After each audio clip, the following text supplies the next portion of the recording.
Hi guys, it's Titi here, and I'm excited to be here. As always, you guys already know that.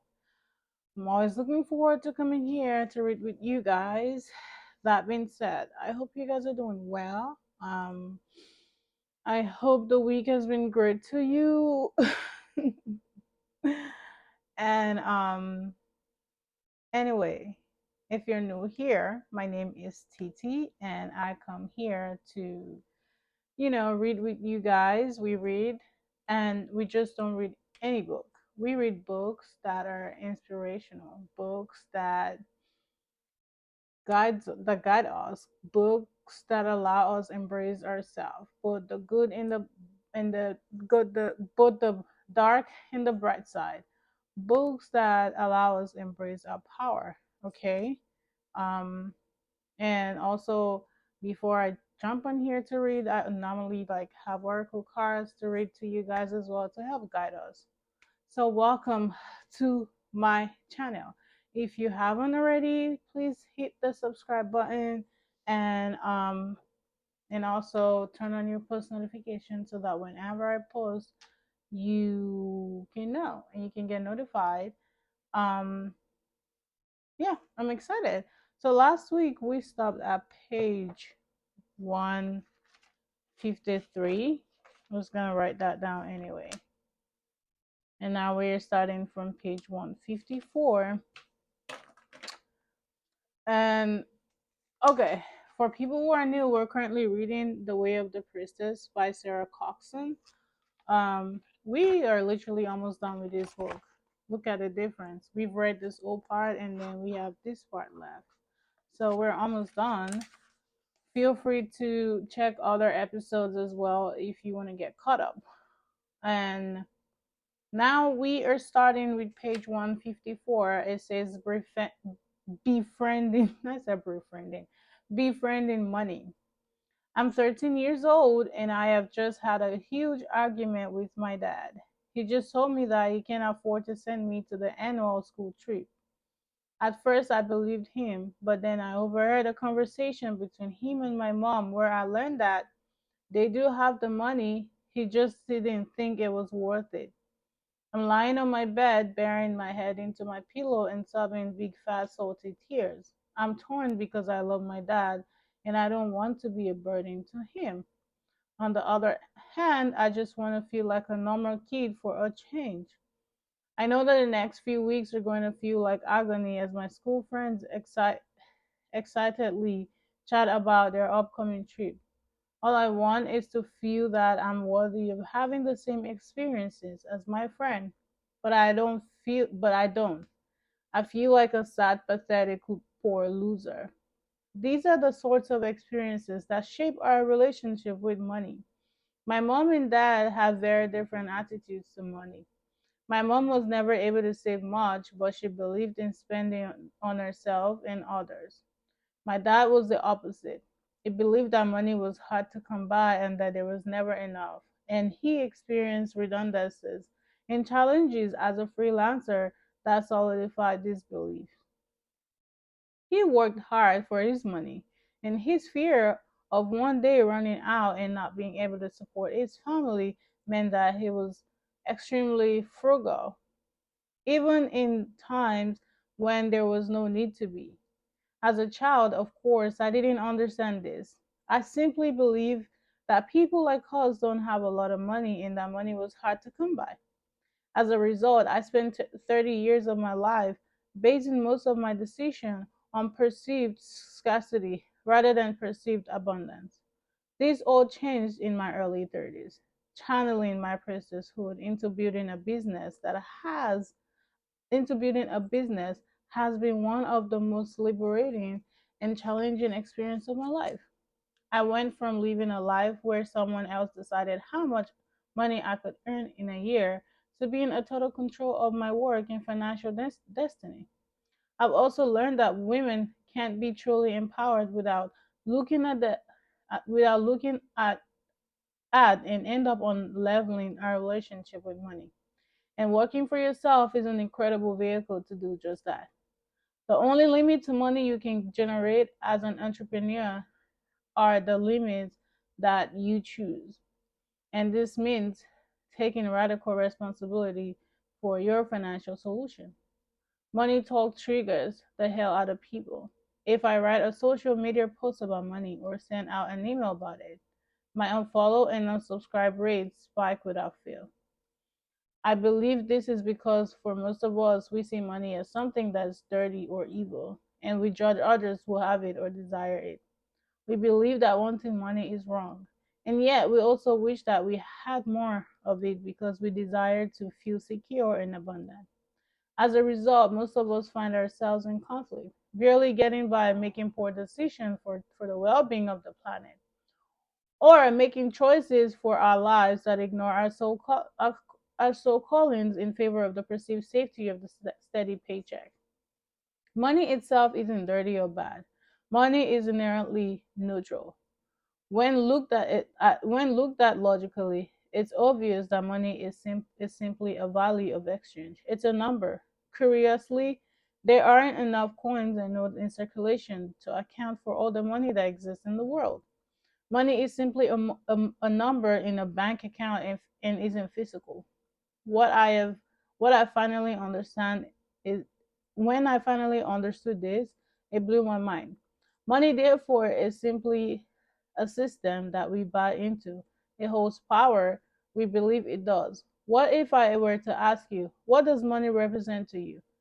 Most likely you would say something along the lines of freedom. We think this. We think that money represents freedom. But in our current capitalist setup, for most of us, it actually represents scarcity. Many of us are using the excuse of money not to do.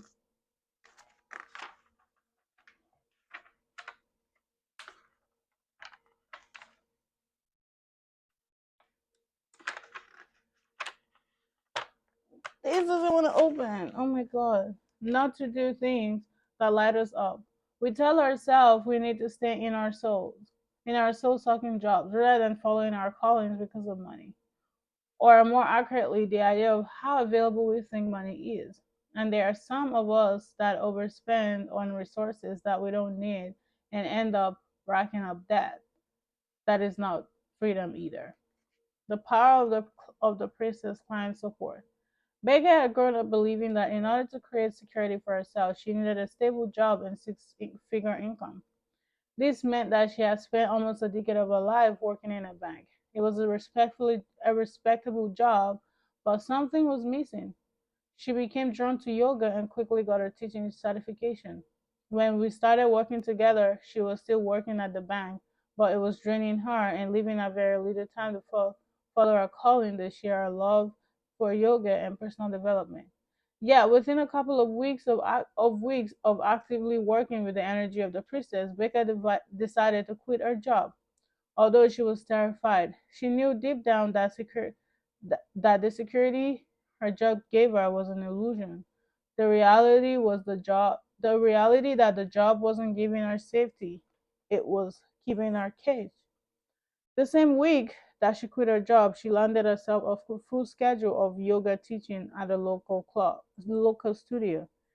And within a few months, she was filling up her yoga courses and women's circles. It wasn't yet the six-figure salary she was used to, but it was more than enough. Baker learned that she had previously been using money as an excuse not to follow her Dharma.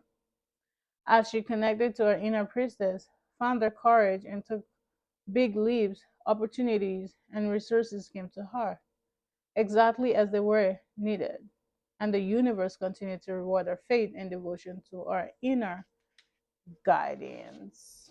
I'm gonna drink my tea.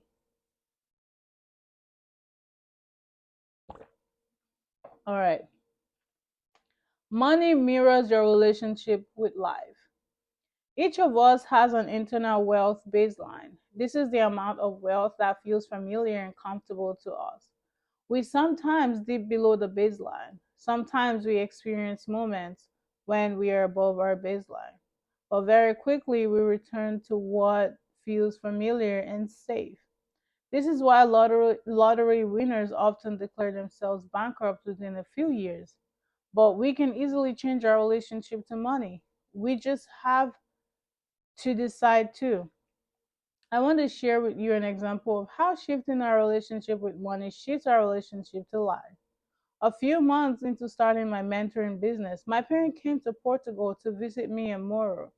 I paid for the dinners without worrying. This was something I'd never done before without feeling anxiety. And I wasn't necessarily doing it because I had more money in the bank. It was because I had started to understand that as long as I kept taking scary action towards my calling in Dhamma, the universe would always provide for me. Embodying the priestess has truly helped me allow myself to ask and receive. The priestess is a vessel of the divine and a channel through which healing and transcendence flow. The money is energy. Therefore, the role of the priestess is to treat herself as servant of the divine and direct energy, money, where it needs to flow. When it comes to the money, I've learned that it's powerful to get practical, and there are certain principles and rituals that we can live by to encourage more financial abundance to flow. First, feeling gratitude for what we have and what's to come is powerful. Saying thank you when we receive, no matter how small, shifts a lot. We can say thank you when we pay someone or buying something, feeling into the beautiful fact that we have the resources to access food. We can imagine what where the money is going to, who is going to help. We can know that it will come back to us. We can give thanks for compliments and free drinks. We can appreciate everything anyone does for us and notice the opportunities and resources keep coming our way. Initially, we have to train ourselves to do this, but after a while, it becomes habit. I'm now forever spontaneously saying thank you to everything that flows to me and everything that I'm able to give back. Second, the law of circulation states that we receive what we give out. We can start by buying our friends coffee or giving to charities that resonate with our values. I make a point to regularly donate to causes that align with the values of my business, particularly causes that help people living in the margins of society and environment.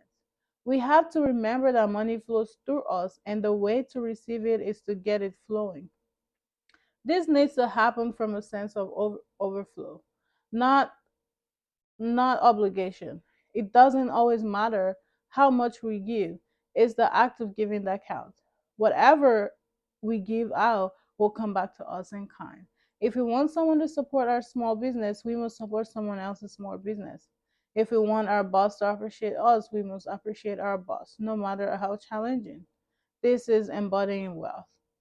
Third is to focus on our resourcefulness. The source of our ability to create money is within us. Money itself can be taken away from us in a moment, but no one can take away our talent, drive, knowledge, creativity, and mission. Our external abundance will always match how much we are tapped into our inner sense of wealth. We need to train ourselves to look for evidence that we are resourceful and can not only handle anything that comes our way, but make it triumph. We must constantly look for evidence that our success is inevitable. Fourth, cultivating our sense of worth as women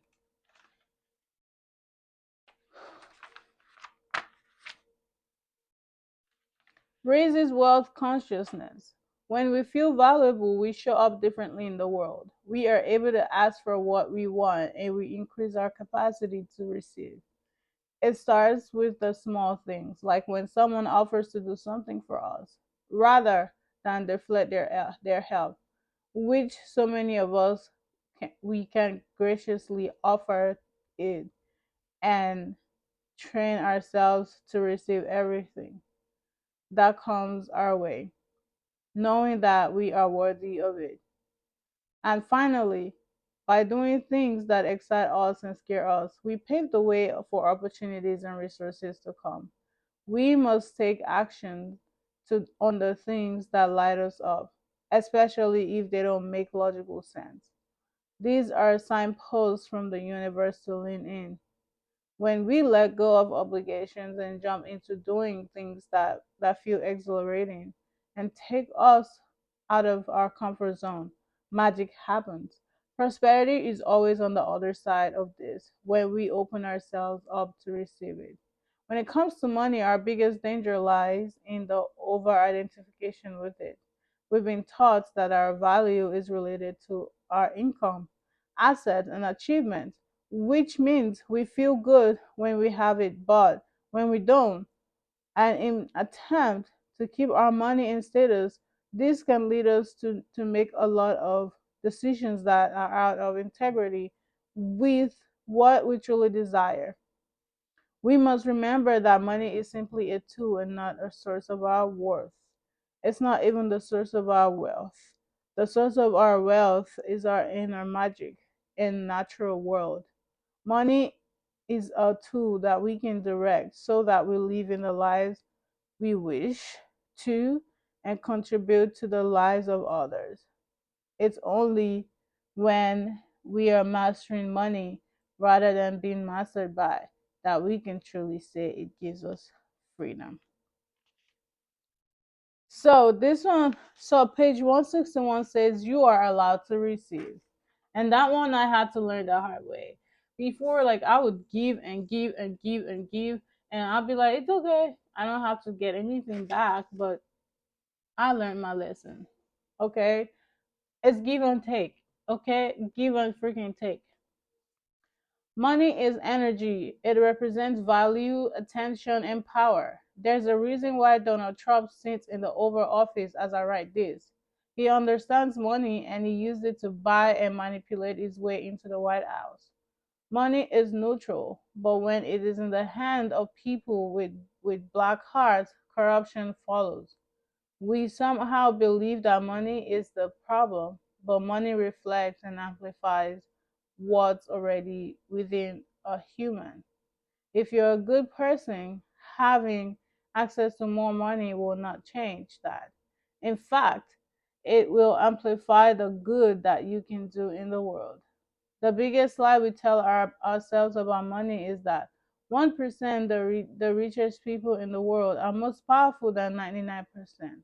We believe that they are the ones who hold all the power, and because we believe this, we go about our day like sheep, believing that our individual choices don't matter. This is why the majority of classes still opt in to buy cheap factory clothes from China, cheap meats from supermarkets, and cheap plastic objects that cannot be recycled.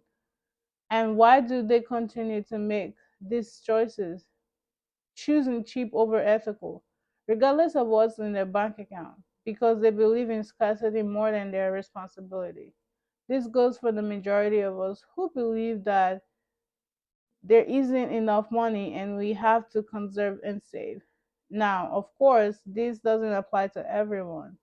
There are people living in poverty, and of course, they are going to do everything they can to keep costs down and provide for themselves and their family. In their state of survival, the environment seems less of a concern. This is not their fault, it's the fault of the system. It's not the 1% that's destroying our planet, it's the consumer. If there was no consumer demand, business would go out of business within a fortnight. We owe it we owe it not only to ourselves but to our planet, to bring ourselves out of poverty consciousness. This is a mind shift. Most of us think I'll buy more ethical product or I'll give to charity when I have the money. This thinking is part of the problem. We wait for our physical circumstances to change, not realizing that our internal must change first. We mistakenly believe that having more money will make us feel wealthy, but that's backward thinking. Money doesn't create feeling of wealth. Feeling of wealth create abundance. In the past few years, I have learned to create financial wealth as a priestess. And as a result, my choices continue to be in integrity with my values. Not 100% of the time, of course. I'm still learning, but more and more, I decided to start making these choices before my financial situation changed. These decisions included Buying lunch for friends who were earning less. Make sure we bought local food regardless of the price. Choosing to offset our carbon footprint every time we flew somewhere. Donating to causes we believe in. And choosing to contribute to other local businesses. These are the rooted in abundance, not scarcity. And soon enough, money started flowing more, and I was able to give back more and more. This is prosperity consciousness, realizing that our wealth and what we do with what we do with has a huge impact on the state of the planet, and that more and the more we give, the more we receive. We can use our wealth to help others and the environment. Yet, I'm also a big believer in a woman choosing to experience sustainable comfort and luxury, and don't need to selfishly satisfy and give everything away. We need, and my needs and the needs of my family are still my biggest priority, because when I'm looked after, I'm far more useful to the planet. I have had to do a lot of inner work to feel that way. A woman's ability to ask for and receive is always underpinned by her sense of values and worth. And for a long time, I did not believe that was valuable. My hope is that as you read this, you begin to recognize the important role that you play in the healing of our planet. And I hope that you begin to understand that by committing to not letting money be the excuse for why they don't follow your callings, and committing to receiving more wealth in your life and living your values with the wealth, you can make a huge difference. All right, guys. So we are stopping at page 163. That was a good read. And you know what she said about um,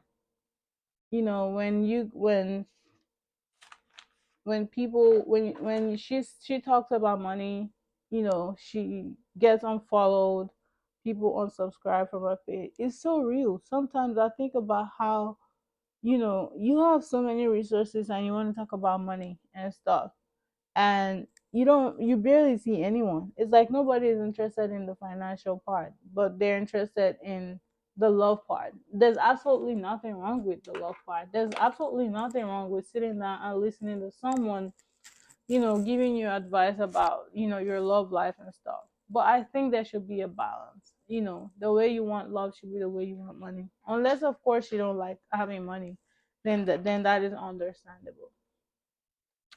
Anyway, so I have two cards here. One is giving gifts, exchanging gifts, and then one is blessed. So I'm gonna go ahead and read it for you.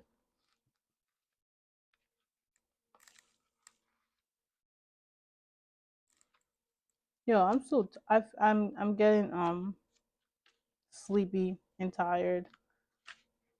All right. So exchanging gifts, the law of giving and receiving, currency trade-offs, weighing costs, and determining value. You are entering into a productive and enriching time when all manner of opportunities are being offered to you. You have everything you need to seize them. Yet, in order to honor them,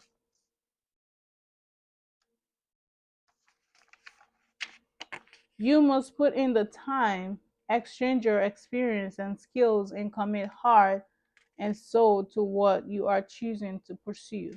You can do it. You have what it takes to be successful if you align with the law of giving and receiving.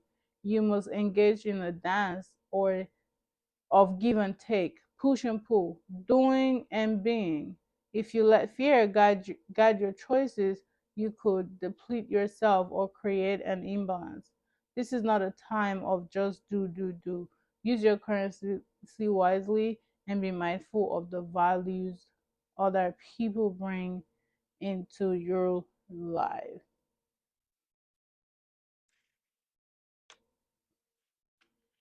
All right, so we're going to read Blessed, which is 22.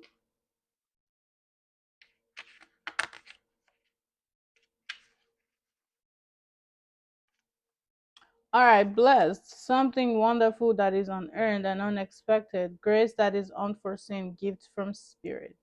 There are moments in life when, out of the blue, it seems that everything has been orchestrated by divine intervention.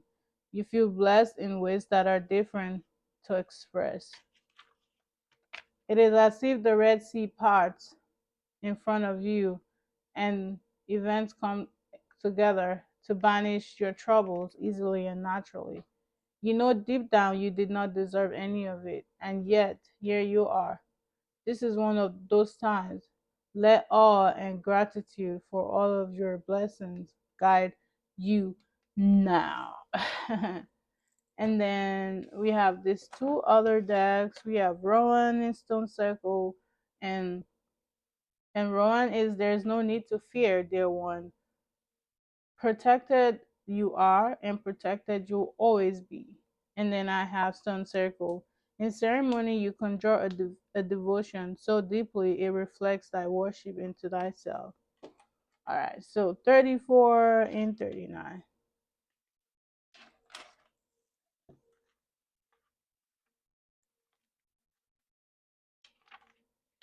Mm-mm-mm. All right. With success also comes envy, and sad as it may be, there are those who will seek to possess what you have. This is true, even if you do not feel particularly successful. There are those around you who believe you are better and smarter and have something they do not. The good news about pulling Rowan is that you are protected and safe from the forces wishing to move against you. Those who are seeking to bring you harm do not have what it takes to defeat you. Yes, you may need to defend yourself, but you have worked hard for what you have, and you are more than capable of standing your ground. Push back against any adversity, knowing that you are supported by the universe in your fight. All will be, and while it may be challenging, you will emerge from the struggle unharmed. The Rowan card can also mean a new challenge is upon you if you are not currently facing any obstacle. There might be a delay in a project or an unexpected problem, or new competition may suddenly emerge. All right, so we're going to read 39 and then we're out of here. Stone Circle ceremony isn't just about magic and manifestation. It is about a moment to channel your power and send your intentions out into the spirit world. But it's also a moment to give yourself a devotion to the things that are most important to you, to who who you are working to become, or to the life you've dreamed for so long. While there is certain power in elaborate spiritual workings, knowing that magic is also available to you in any small stone or in any small moment of the day.